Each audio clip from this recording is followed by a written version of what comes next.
Spacey Sims, and oh my god, that was fucking terrible. It's Spacey Sims, and we're back with more London Detective Mysteria. It was like, Spacey Sims! Oh, I apparently just hit puberty right there. What the fuck? Wow. So I'm gonna leave this the way it is and have fun with that one. Damn. Wow.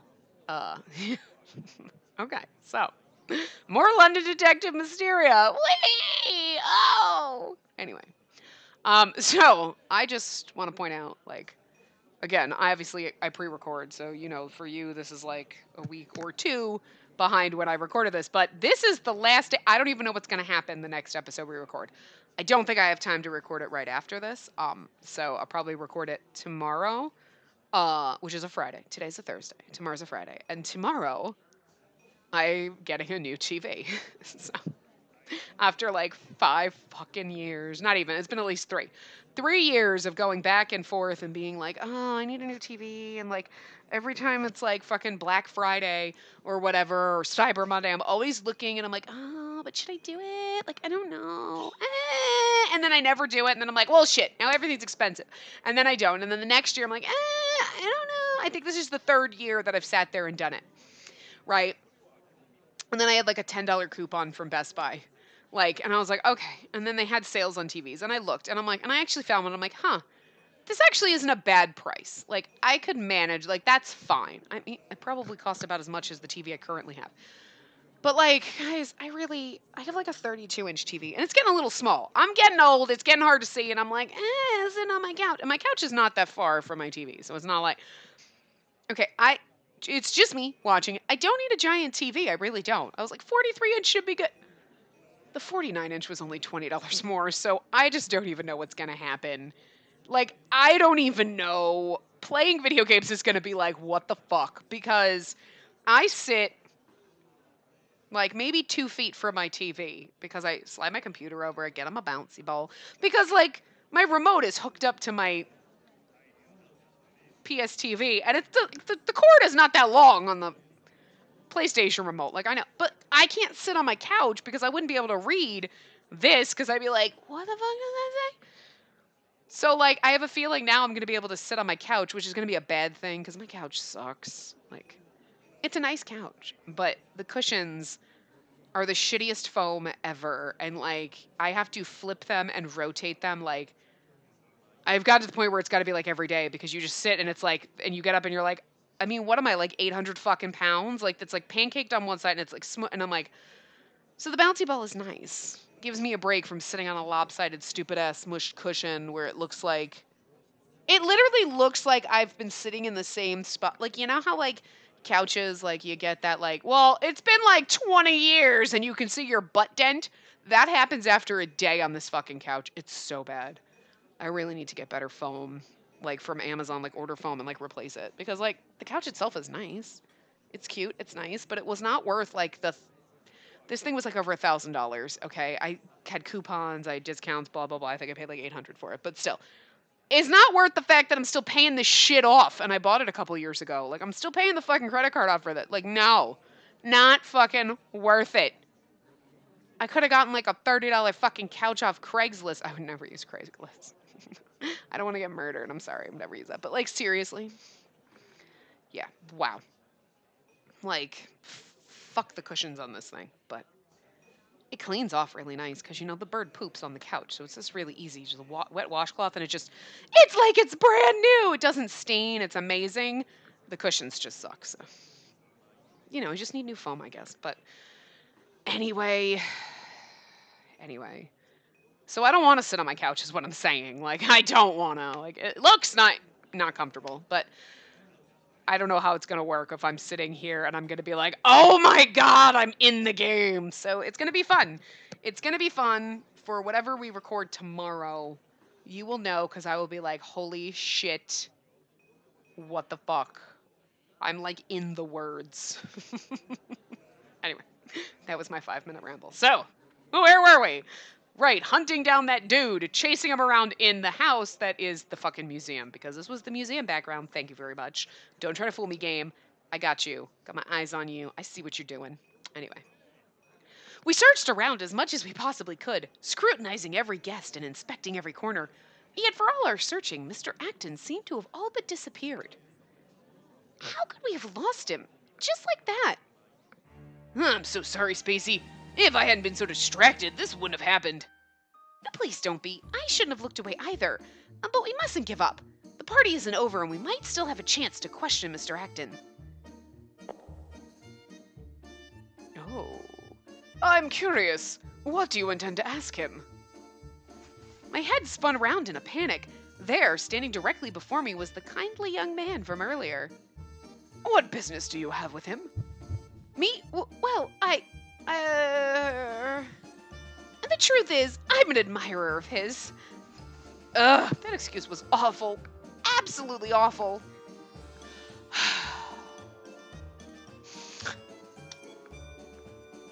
I was like, it's fucking Holmes, isn't it?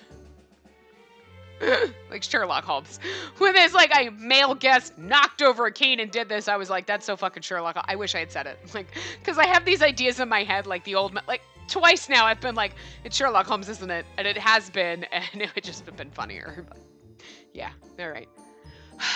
It's a good thing you said that to me, Miss Whitley. Lest they would next scorch you off the grounds. My...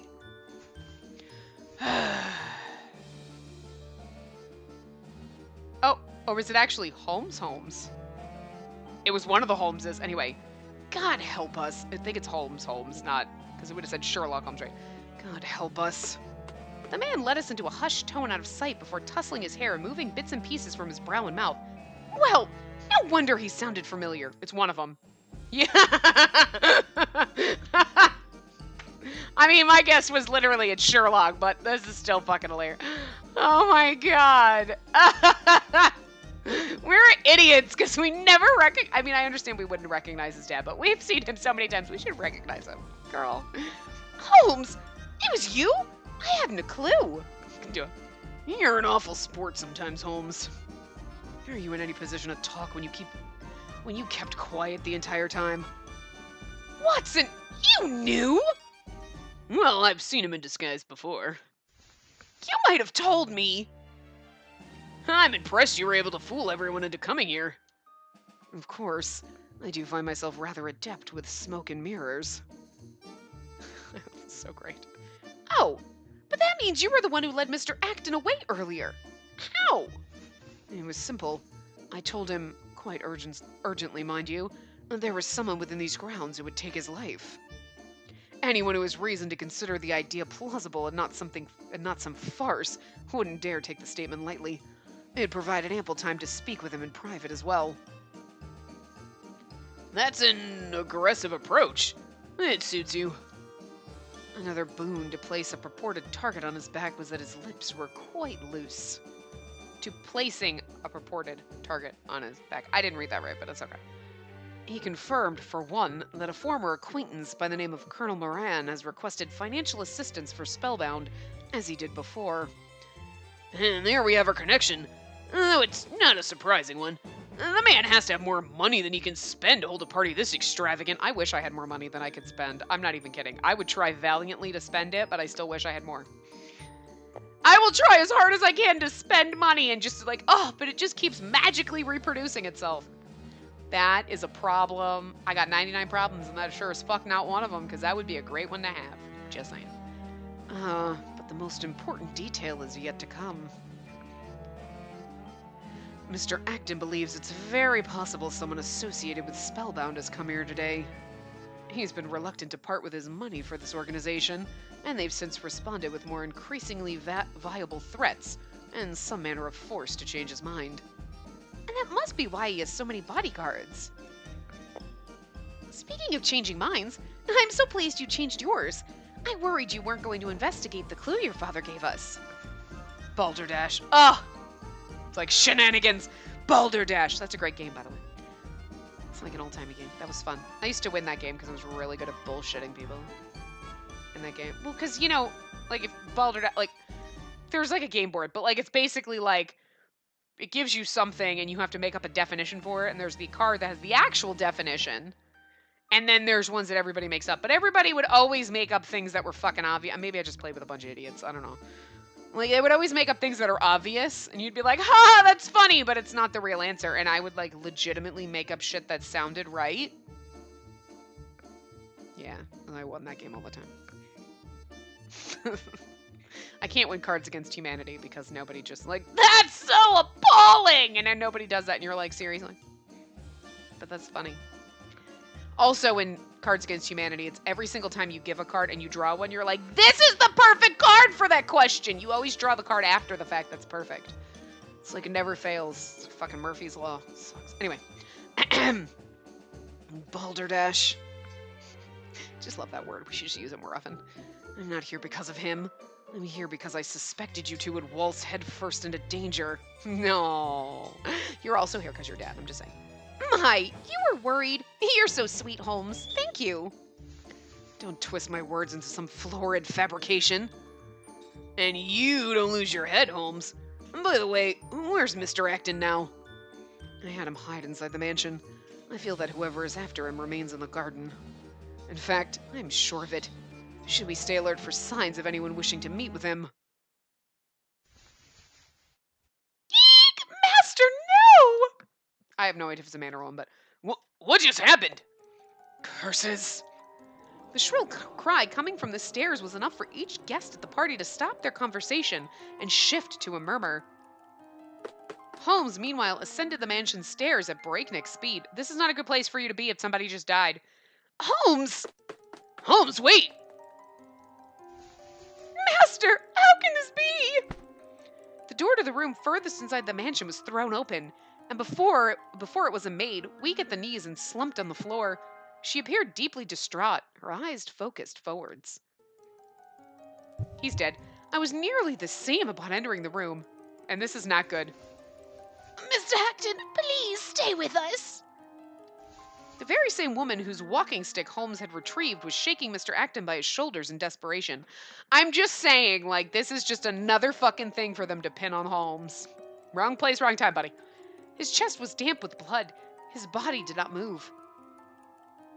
Not far from his body lay a sword dyed scarlet. To be certain, the blood was his. No, he's been killed. It was this lady. Mr. Acton, open your eyes, please! Please! Pardon me. May I ask what happened here? Who are you? My name is Sherlock Holmes. I'd very much like you to tell me what's happened. Holmes presented his ring. She seemed aware of its significance. Shaken as she was, the maid resigned any doubts, regained her composure as well as she was able, and did as she was asked. Of course, my friend, Mrs. Heartily? Mrs. Heartily? Whitely, heartily, blackly, greenly, bluely. I'm just saying. I know heartily isn't a color, but I'm just saying. And I had only just arrived. Oh, we opened the door where we found him on the floor. Oh, we couldn't believe our eyes. Miss Heartily had her hand over her mouth to stifle her cries as she turned away from Mr. Acton's lifeless body.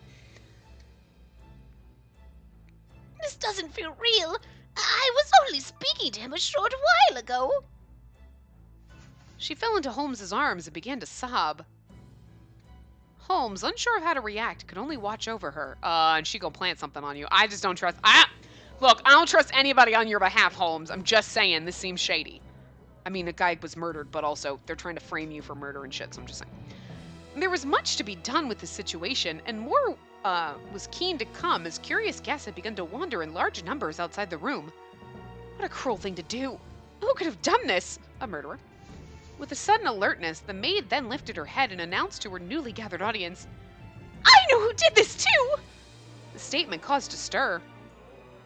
Arms weak, fingers trembling, she timidly moved to point at the culprit. One of us. She's pointing at Holmes, you know it is. She made it clear to all who she thought was responsible, so this is a setup. It was him! He did this! What? Her declaration filled the room. All heads turned in a single motion. I told you, it's a fucking setup. The person the maid had pointed out to the world was Holmes. I am certain of it. When Mrs. Heartily and I entered, we found Master Acton lying on the floor. But before that, I passed that very boy along the stairs. There's no way you did because he was in disguise, bitch. Carrie, please. This isn't the time nor the place. We need to let Mr. Acton rest in peace. Perhaps due to shock, the frail madam seemed to have lost the energy to stand and sank to the ground. Are you all right, Mrs. Hartley? She's not very hearty, is she? I rushed to support her. That name just sounds fake. I was, indeed, in this room speaking to Mr. Acton until not long ago. However, that only means the true culprit committed the murder between the time I left and you two entered. Also, I was in disguise, so you wouldn't have seen me, so fuck you, you lying bitch. And that's a lie, and you know it! You killed him! You! I think it was you, because you're crying wolf a little too hard there, girlfriend. I know Holmes didn't do it. I trust him. Now, if we were in Jack's route, I would be like, I'm just saying. Like, no, he can't have. That's just not possible. There was no evidence to back my belief, but I refused to budge. Someone had murdered Mr. Acton, and there wasn't a chance in this life it would be Holmes. It was at that moment when something unusual struck me. Holmes, when did one of the buttons from your coat go missing? What? That's strange. It was still there when I last looked. My eyes wandered from the missing button to Holmes's hands, and a sudden lump was caught in my throat upon my next sight. I shuddered to ask my next question. Holmes, you haven't touched anything in this room since we entered, have you? Mrs. Hartley ripped the button off and implanted it! I mean, Jesus. What are you going on about? Of course I haven't. But look at the cuff of your coat. What? The area I was referring to was part that was quite difficult for its wearer to see. But I had seen it. A fresh blood stain. Again! Nobody is gonna... Come on. The old lady was touching the body and then she fell on Holmes. Obviously blood transfer. I'm just saying. And he's like, well, that's funny because it's on my right side and I'm left-handed. I'm just kidding. I don't know what but that would be great. Ha-ha! Fooled you! Scotland Yard soon arrived at the scene, having received notice of the incident. Again. Well, I can't say I expected to find you here. Sergeant Ryan's eyes were wide open with genuine surprise. Particularly you, Holmes. You're not to leave home freely for anything other than school, so you being here presents, a problem. I don't know the voice we gave Ryan, so whatever. He could only shake his head.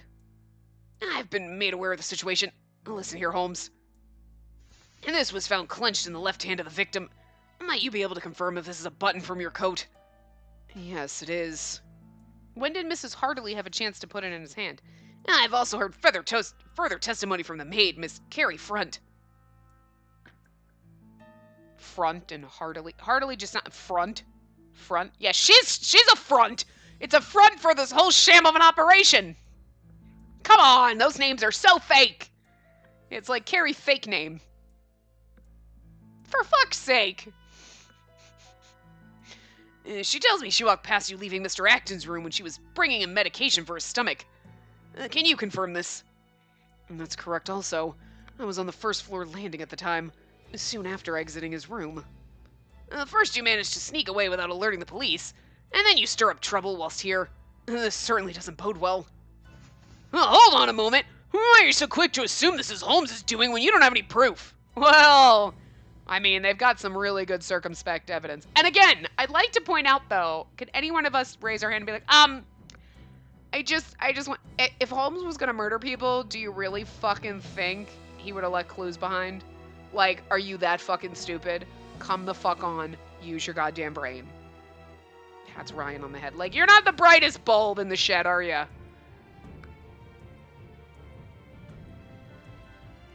You're not the sharpest crayon in the drawer. Like, you know, we gotta mix all the analogies because that's literally, like, how derp he is. Come on, buddy. Come on.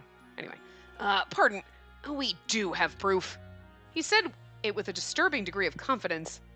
Holmes, you claimed earlier that you never touched the victim's body, nor the weapon used to end his life. That directly contradicts the evidence. The blood on your coat is an alarming amount of proof alone. If you're telling the truth on both counts, then how can you explain that?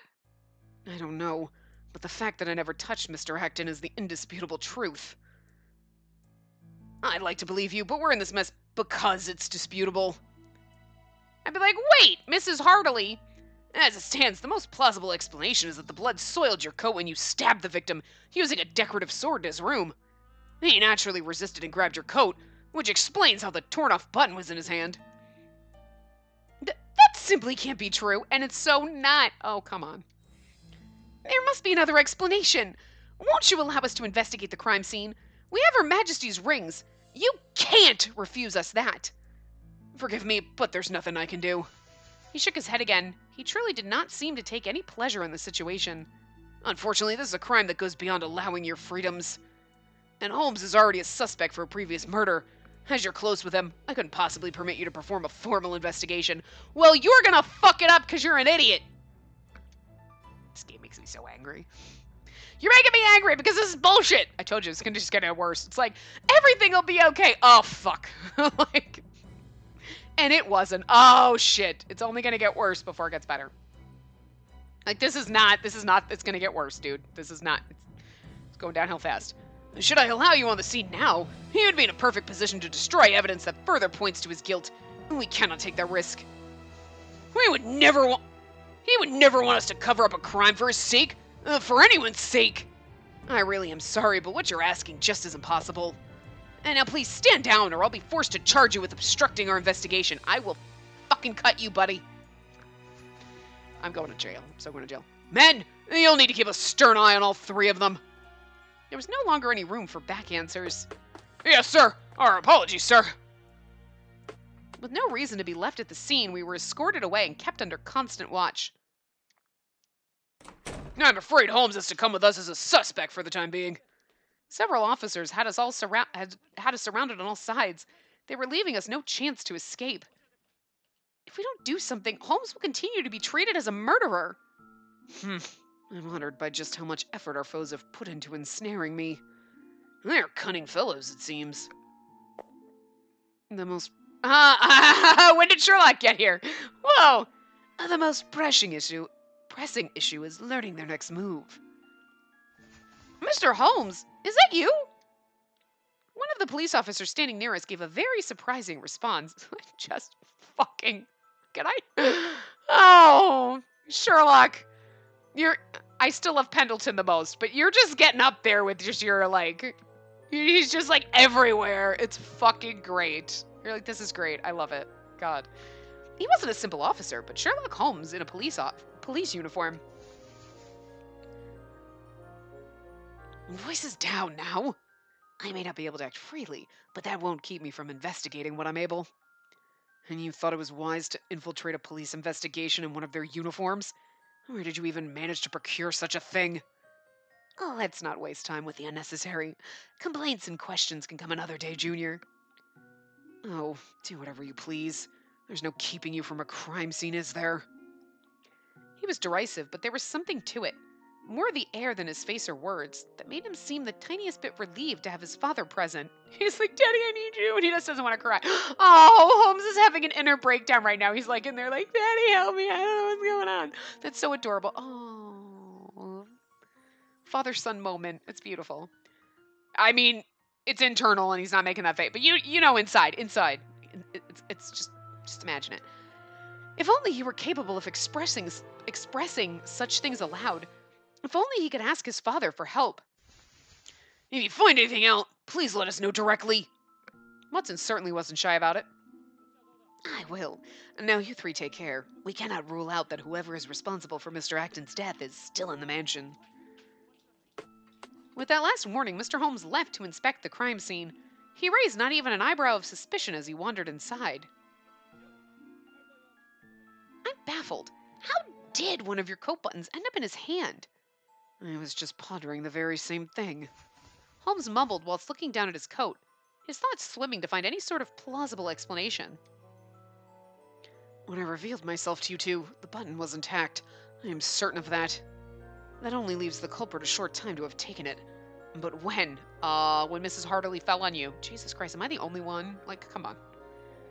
Oh, I'm concerned with the maid's testimony as well. Which part? About her passing you when she was on her way to Mr. Acton's room? You're right. That doesn't make any sense. How so? After leaving the mansion, Holmes had spoken to us for a time, right? If she had gone straight to the room to find Mr. Acton, she could have screamed much earlier, around when we first met. Oh, are you? Miss Hartley did not appear to be particularly alarmed by our presence. She approached us, her walking stick giving a dull tap, tap, tap each time it hit the ground. Are you in better health now, Miss Hartley? Spacey, she's shady as fuck. I am, yes. I wish to come and thank you for helping me before. Mr. Acton was a close friend of mine, and that was why I lost my composure then. God willing, he was always there to lend me a kind word after I'd lost my husband. It hurts me deeply to know he's gone. I hope you'll find the strength to pull through. May I ask you a question, ma'am? Certainly. What is it? Before Mr. Acton's murder, your walking stick fell to the ground, did it not? It did, and you were most gracious to pick it up for me. He was in a disguise. I'm just saying. He was in a fucking disguise. How did she know it was him? Right there, they had him fucking clocked the whole fucking time. Anyway. I make it my business to never forget acts of kindness others have bestowed upon me. I see. May I ask another then? What is it? Why the deceit? Who are you really? What do you mean? Come on, Spacey, Jesus. That's a strange question.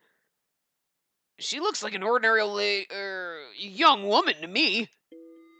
She claims to have a husband, but I don't see any evidence that she ever wore a ring on her finger.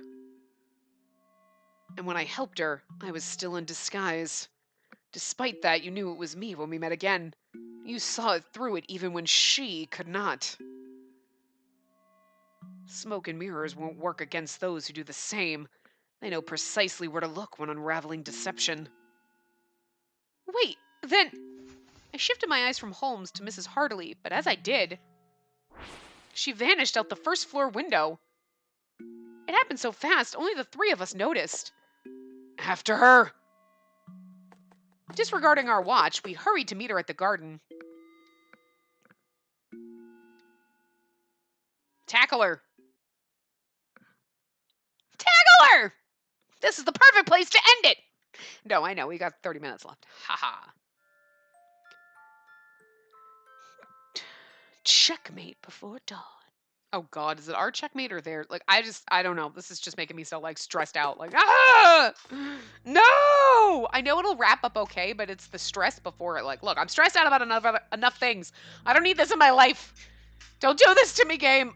Anyway, the garden was the only place Mrs. Hartley could have landed. The three of us started our search in a huff. I'm certain this is where she should be, but I don't see her anywhere. I could go the rest of my life without seeing another old lady leap from a first floor window. As we continued to investigate the area, a familiar voice cooed into our ears. The real Mrs. Hartley is having a pleasant holiday in France, together with her husband, who I must note is very alive and in good health. Perhaps they're now twittering words of romance to one another in fair Paris. Okay, it was a man's voice? Okay, oh, well, okay, anyway. Oh, I should have known! It's him! Of course you would be here.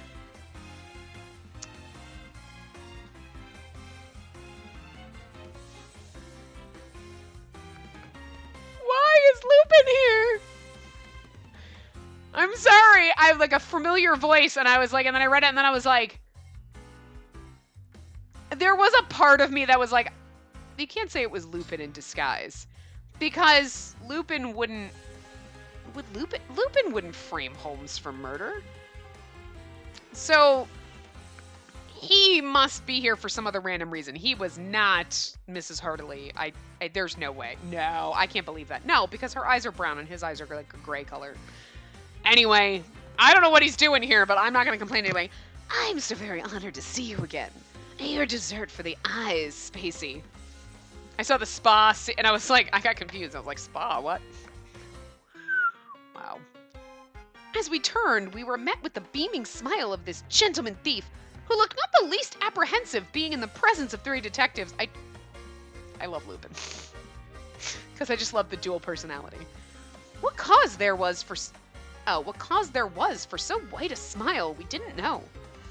What? What are you doing here, Lupin? Forgive me. It was not my intention to startle you. Please permit me to comment on what a true gentleman you are, Monsieur Holmes. I was moved by your impeccable behavior towards Madame Heartley, the false one, as it were. Um, if only I could pay you the compliment in turn, but eavesdropping is not something a gentleman would do. You witnessed everything then? Were you the only one? Wait, were you the one who was pretending to be Mrs. Heartley? Certainly not. For one, my thefts are limited to works of beauty. And for two, I'm not an idiot. I would not have slipped on something as trivial as a missing wedding ring. I would not have slipped on something as trivial as a missing wedding ring. You speak very highly of yourself for a simple thief. He's like, you don't even know who I am. He's like, Holmes, sweetie, darling, baby, honey, if you only knew. It's so much funnier because I almost want it to come out that Lupin and Lupin are the same person. So he's like, and he's like, yeah, bye, bitch. You had no clue. You think you're the master of disguise? Honey, I put on some fucking glasses and it's like the Clark Kent phenomenon, bitch. Okay, Lupin invented the Clark Kent phenomenon, okay? It's the Lupin phenomenon. We're still gonna call it the Clark Kent phenomenon, but like, whatever. And the true identity of your Madame Heartley is this chap here. I trust you recognize him. With a certain drama to the reveal, Lupin dragged the unconscious body of the culprit out from some nearby bushes. He seemed to know where the disguise ended and the face began, as he had no trouble tearing it away to reveal what was underneath. I do. He's from Spellbound. It's that man in black who framed you, Holmes. To think we would find him here. Oh my God, Lupin, you're a savior. That's why we love Lupin. Spellbound was after Mr. Acton, but for but one reason. Money. Should we assume his murder was an argument regarding funds, the pieces fall well into place. That does not yet explain why you're here, Lupin. Ah, I follow Spellbound closely myself, you see. I'm no stranger to their activities, although the details of our relationship are to remain with me. Now, I should think suspicions may now be cast upon this brute in disguise. It is difficult to overlook fleeing from a window, is it not? The public may now be more inclined to believe your innocence. Lupin, still radiant, I feel like Lupin and Pendleton are starting to have the same voice, but like, whatever. I hope we never have to talk them in the same... it's going to be hard. Anyway, Lupin, still radiant, must have found the affair amusing, as his smile never once faded. In contrast, Holmes was stiff and serious. This is adorable. He's like angry, and he's like, oh, dear me. Giant eyes. What has inspired you to dance with so dangerous an organization, Lupin? And that is no business of yours. With that, let us dismiss prying for secrets. I've something far more pressing that needs to be said. The reason I've shown myself is to give you a warning, Monsieur Holmes. A warning? That's right. Stay put within the safe confines of Scotland Yard and wait for your papa to extend his hand. And do not attempt to solve this alone. Fail to heed me, and this will end in great humiliation for you in front of everyone you hold dear. Wait! How much do you know, Lupin? Ah, my princess, I cannot tell you, no matter how your tears might captivate me. Fucking love it. Oh, hush! I wouldn't cry for you! Holmes was growing visibly irritated with every word, and as he held me back from my flaring temper, he glared at Lupin. I'm not interested in your games, nor do I need your advice. I think we should take his advice. I will expose the criminals who thought to frame me, and nothing you or anyone else says will change my mind. Holmes, I don't think you should. Okay, that will change my mind. I'll do whatever she says because I love her, but I don't want to admit it. I like ad-libbing. It's fun. Anyway, is that right? What a shame. I suppose we'll see if you still feel that way in due time. You'll have all sorts of fascinating thoughts racing through your mind once your papa is tangled into this web. I wonder if you'll be as calm then as you are now. Lupin, why are you being a bastard to us? Stop. We're all friends here. What? Oh, mark my words. You'll be paying me a visit before long. We don't know where you... Anyway. And when you do, I shall expect you to bring me far more entertainment than you have today. Wait! Holmes, what are you doing down there? We heard the sergeant shouting from above and looked up to see his head floating from the late Mr. Acton's window. The deuce? Oh, where did the officer charged with watching you go? Sergeant Ryan seemed to take no notice of the blonde amongst our member, and the reason why he came to me. Oh, and the reason why he came to me quickly. Lupin was gone, as was the man in black. Huh? When did Lupin disappear? He was just here. Where did the other guy go?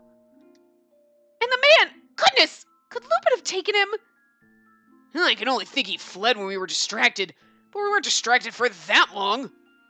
Whatever the answer, it won't be the last we'll see of him. It was like, oh great, we have the man, awesome, and he got away. Seriously, you guys, I'm starting to really question all of them. Why are you all being derps? It's my job to be the derp and the stupid one, because I'm the girl. Oh my god, I have to be dumb. I fell off a cliff. You know, that kind of shit. She's actually pretty sassy and fine. Like she has her derp moments, like everyone, but she's actually pretty sassy and good comebacks, and like she's a decent MC, like she is. So, but like right now, all of them are fucking idiots. You're all morons, and I doubt all of you. And how are you in the detective course? Holy shit. How? You failed. This is like fail. You should have like pinned him and been like, I'm gonna step on his throat so he can't get away. We're like, we're all just disgusted. Oh, he ran away. How did you not see him get up and run away? Were your backs completely turned? Do you have earmuffs on? What are you doing? I know it's for dramatic tension, but it's just aggravating me because I'm like, no, it's not believable. Anyway, what web was he referring to with Holmes's father? It persisted in my thoughts. The confidence in which he spoke rang unmistakably as if he knew what was going to happen to both father and son. Lupin, don't be a bastard. I want to love you, and you're like, and I love everything until like right now when you're like, I'm starting to think you're shady, and I don't like it. It took no time at all for us to be placed under watch once again. With no opportunity to investigate the crime scene, crucial as it was, we were escorted to our homes. I can't understand it. In what way could a man like Lupin be connected to Spellbound? He made it sound like he was planning to do something to Holmes.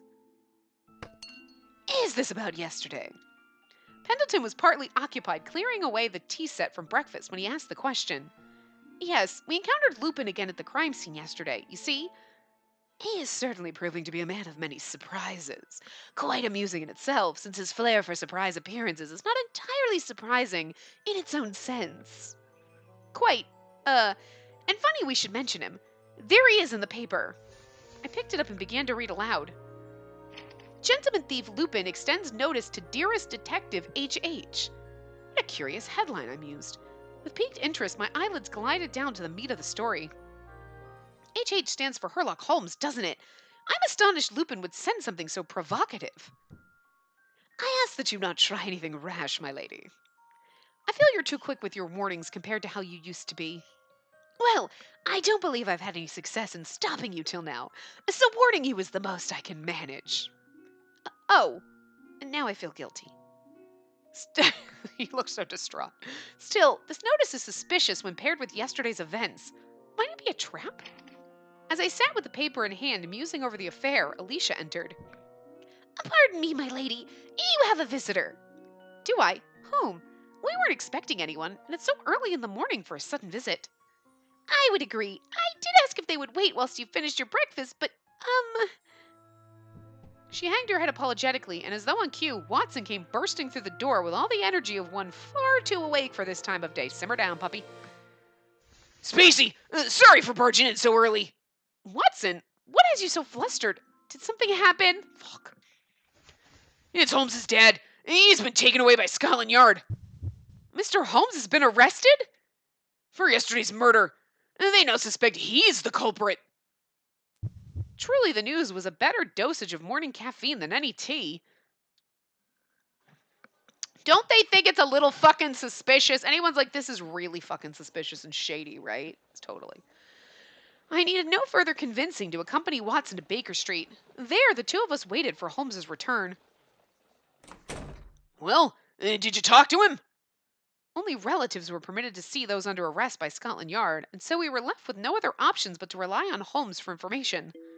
I did. Not for long, but long enough.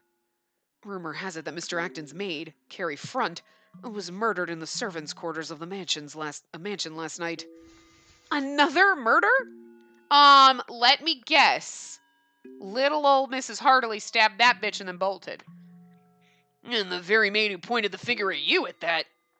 Indeed. And they've determined the cause of death to be cyanide mixed into a cup of tea she had been drinking. First a stabbing and now poison? And where does your dad fit into this? Scotland Yard was apparently informed of his slinking about the crime scene. The work of someone connected to Spellbound, no doubt. And if they were able to see through your disguise, it stands to reason they could see through his, too. The Yard's current theory is that he and Mrs. Front worked in concert to murder Mr. Acton. Then he killed her so she wouldn't become a liability in the future. Why the fuck would he frame his own son? I mean, come the fuck on. How stupid is Scotland Yard? They've pointed to the blood on my coat and my missing button as evidence father attempted to lead them astray. If their theory were any more of a joke, I might burst into laughter. Thank you. A point in its favor is that he did have cyanide on his person. He keeps it for research purposes, of course, but that isn't enough to wipe away suspicion. But I'm gonna guarantee you, Spellbound knows that. I told him time and time again this could happen if he didn't start treating such things with more care. Holmes folded his arms onto his chest as if to restrain his growing vexation. Once calm, he began again. Hi, Bugger, what are you doing? We've since constructed a different theory altogether. We concluded that the main culprit is Miss Front, though she did not act alone. The false Mrs. Hartley worked with her, I assume. You assume correctly. We've also found evidence pointing to Miss Front and Mr. Acton being lovers. Were lovers, rather. She was dismissed and told abruptly that she was to leave the mansion next month. Her autopsy revealed she was with child. Well, that's fucking crazy. That was why she had to leave?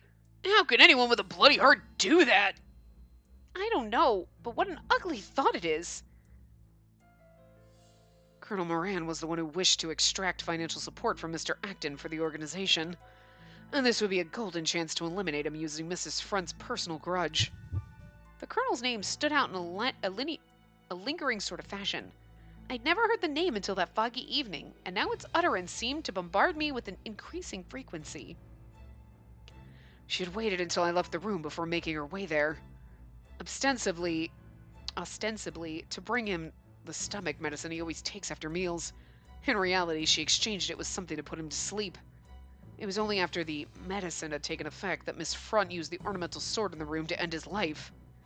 She then concluded the ordeal by meeting with the man in black and letting out a scream, bringing us to the scene.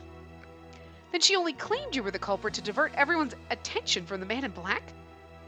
Precisely, Miss Whitley. Do either of you recall what the false Mrs. Hartley did while still in shock over Mr. Acton's murder?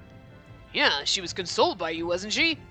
Which now seems very out of place given his true identity. Oh, thank you to not remind me, Watson. The memory alone is enough to send me into a spell. But that's neither here nor there. And that very moment allowed him to take my button and set the blood to my coat in secrecy. Miss Front then proceeded to draw all attention to her, granting her accomplice enough time to place the button into the corpse's left hand. So there you are, an entirely plausible explanation for both pieces of evidence found at the scene. How on earth did you figure out the two of them were working together? When I passed her on the stairs, I was still in disguise. Now recall how I was dressed after the murder. I had already revealed myself to you, yes? She should not have been aware that my two faces were one and the same, but she was. Told you! And all because her co-conspirator, who knew something of trickery, had enlightened her. If I understand rightly, you noticed this contradiction the moment you were accused. Why didn't you say anything before?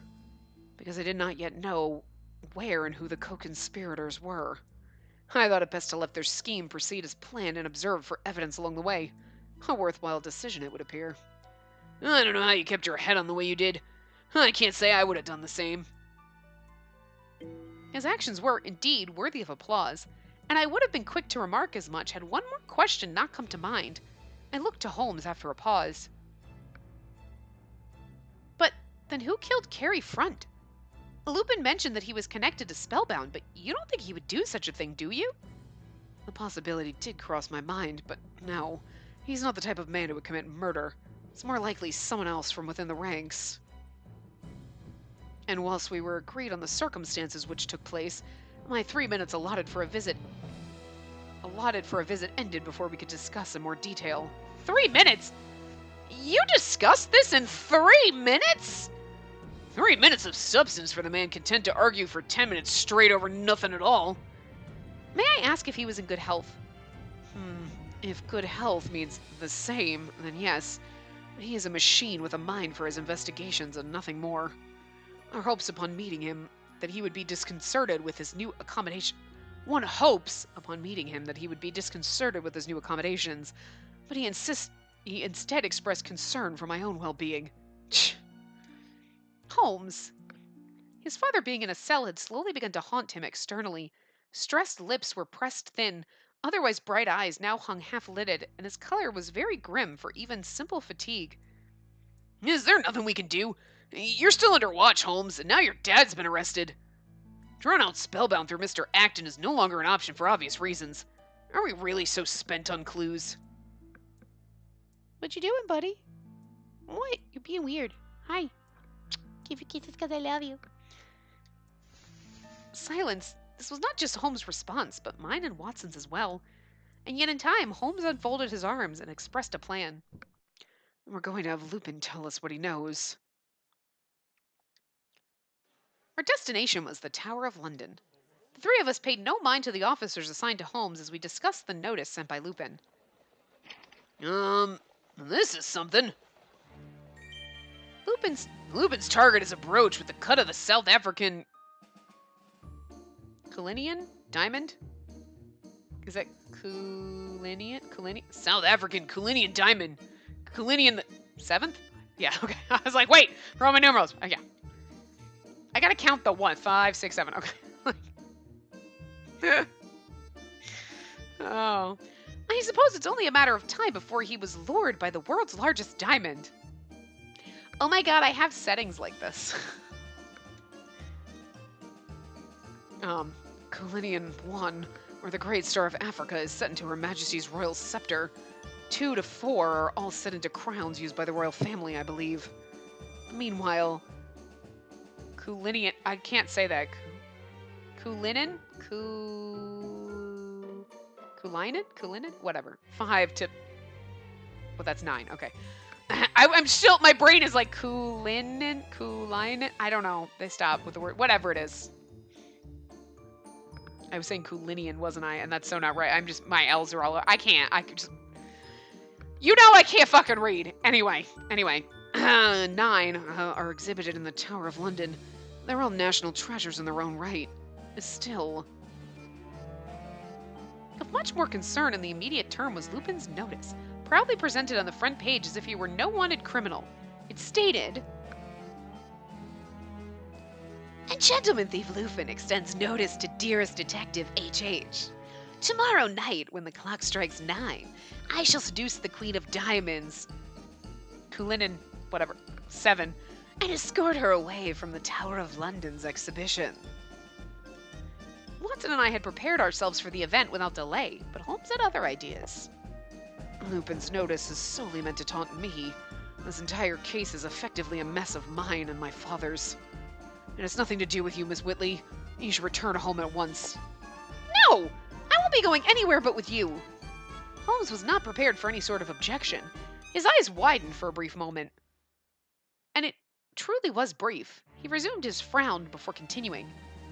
I've admitted to your moments of brilliance in certain times, but it baffles me why you would be so determined to involve yourself in this particular case.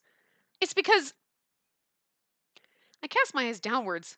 Deep down, I had my answer. I love you, Holmes. Surely you're clever enough to know why, Holmes. I wish to help you, of course. Surely you're clever enough to know why. I just want to help. And he's like, I love you. Perhaps it was due to the impending danger, but he seemed less than appreciative to have my hand. He expressed dislike, even. He wants to protect you.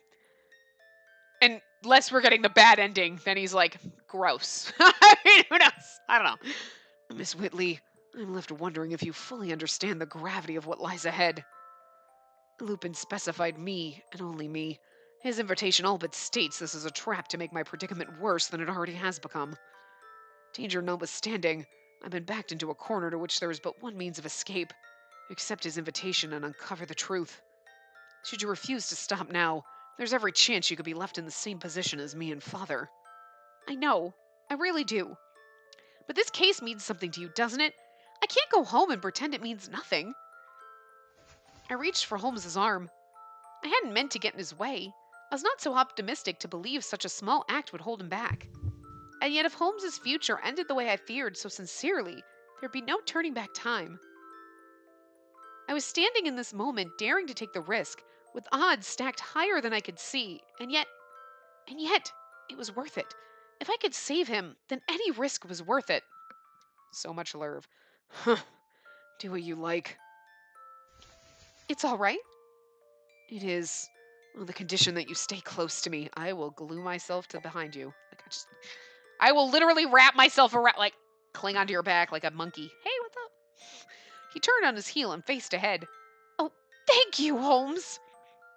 There's no need for you to thank me, though I should hope you'll become sick with all the thanks I'll be giving upon our return. Are you? I couldn't find the words. Was he grateful I chose to stay? And what kind of thanks? Like, you're going to smother me with kisses and affection? Because I would love that. It'd be so awkward and weird. Not in a bad way, but it'd be, awkward because you're like, I can't see Holmes doing that. He'd be the one who's just idiot, but, have a little smirk on his face, and you'd be like, oh my god, I love you too, with all the passions of 1,000 fiery suns. Not like the person who'd actually, legitimately smother you with, hugs and kisses and affection. You know what I'm saying? So anyway. His turn back gave me no particular hints to his true feelings. We must make haste. All right. Wait! Holmes was a curt man. He had been since the day we met, and so it was nothing new to me, which was why I found it unusual to suddenly find it pleasant. Whether he could overcome this unfortunate predicament now hinged entirely upon our meeting with Lupin. Oh my god.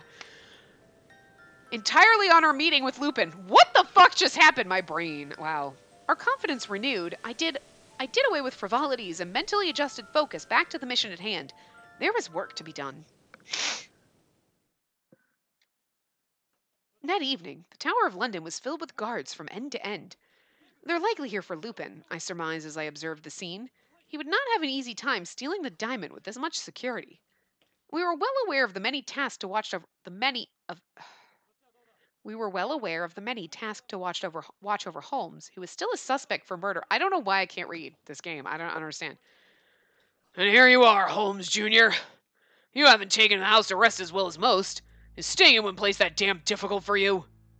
Inspector Lestrade's voice carried a sternness that bordered on discomforting to hear.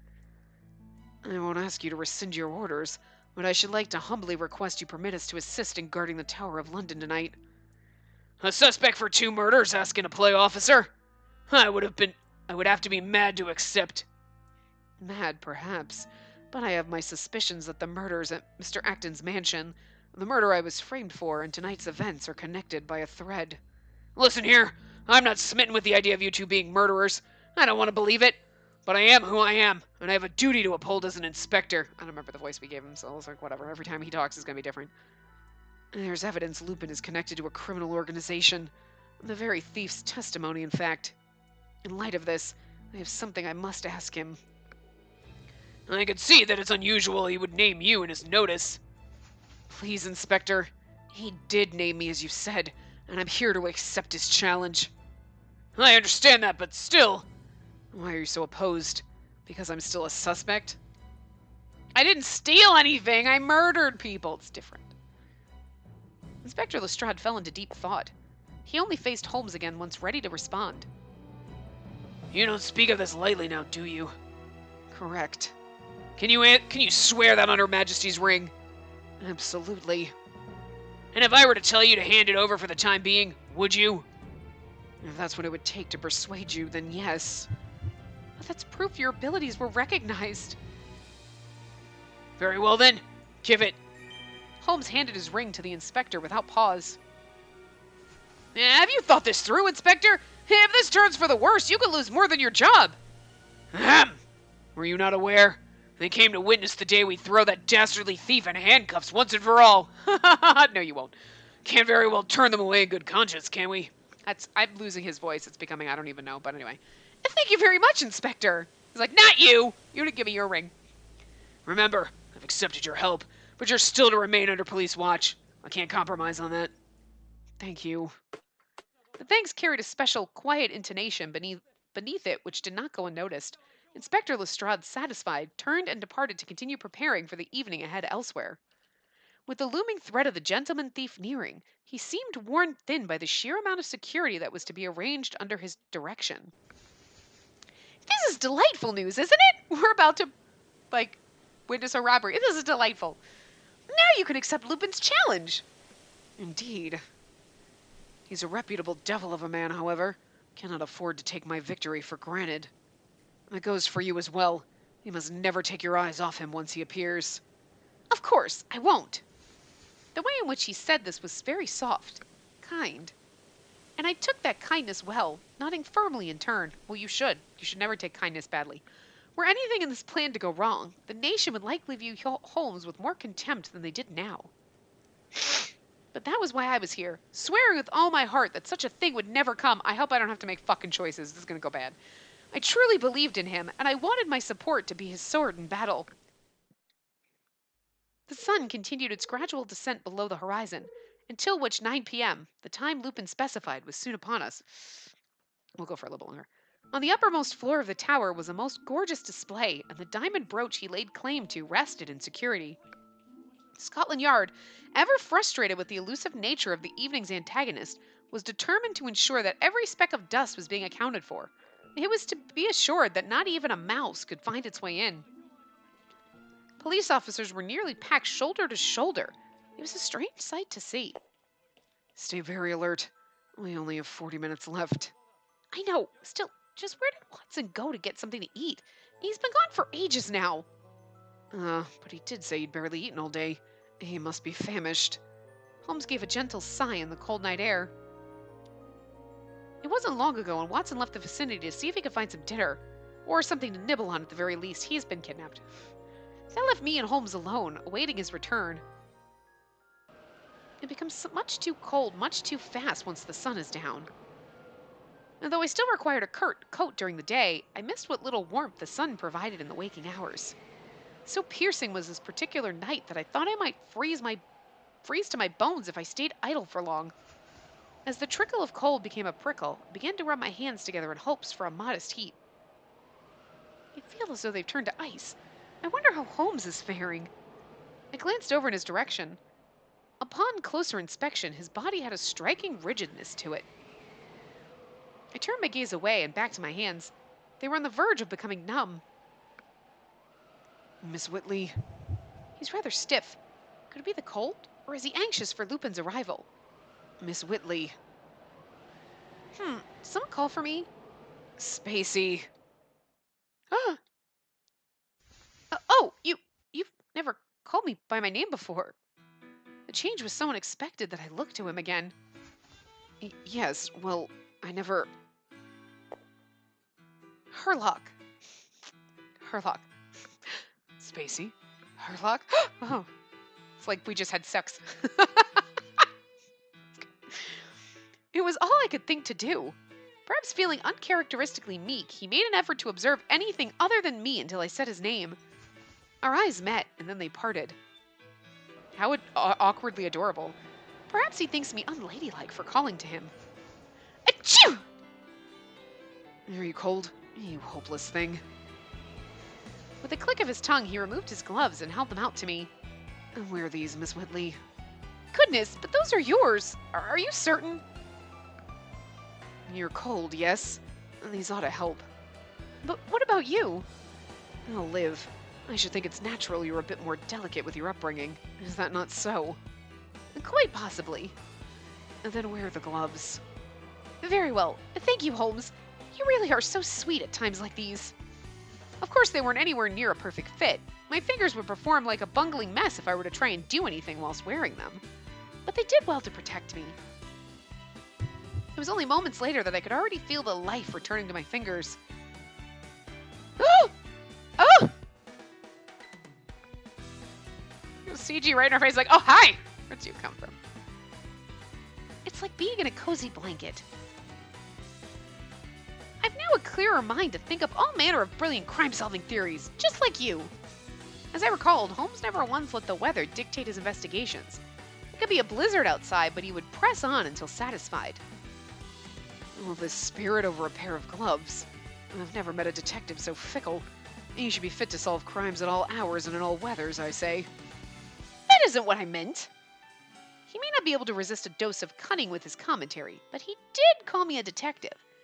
It's acceptance in its own sense. That's quite the grin. Puts the fear of God into me. Oh, hush! And stop behaving like a schoolyard bully. Oh. Clumsy as the action was with his oversized gloves, I firmly grasped his hands and collected them between mine. What are you doing? I'm sharing my warmth. Now we're both saved from the cold. One moment you chastise me, and the next you're set to take my hands. Look at the little pout. He may be the most unpredictable person I've ever met. Holmes did not appear to be pleased with this revelation of his, only slightly puffing his lips out to sulk. Even when the moment called for charity, he preferred not to be caught off guard. I know my intellect cannot quite compare to yours, Holmes, but you should know I would do anything to help you. Whatever I can, I shall do it. I gave one of his hands a tighter squeeze to further express my willing support. Just do your best not to get under my feet instead. Our conversation was interrupted by a sudden voice calling from afar. Oh, we're going over, but anyway. I found some! Holmes! Spacey! I thought it was going to be Lupin. All right. Watson approached with restored vim, almost likely from the sandwiches he carried wrapped in wax paper. He couldn't resist taking a bite out of one, I see. Look here! I brought tea and sandwiches. Hudson gave them to me. Is the tea in this flask wrapped in cloth? Yes, it's not quite as warm as it was, but she said it should be enough to keep most of the heat in. It was all very kind of her. As always, she'll make a wonderful wife for a good man one day. We three were equally gratified by the offerings and were quick to partake. Watson noticed that I was wearing what I was wearing between bites. Hold on, aren't those your gloves, Holmes? Indeed they are. Charming. Is there any reason you feel the need to stare? Oh, no. There's no reason. I was only thinking that you can be kind on occasion. Have you ever thought to pause and consider if something is worth saying before saying it? Okay. I'm gonna stop here. So, I have to, like I said, I have to click ahead just because if for some reason I misnumber the parts, I need to be able to, like, oh shit. But anyway, so yeah, we'll wrap this part up here and we'll continue in the next part. So, I will see you guys next time. Remember to give the video a big thumbs up and subscribe to see more.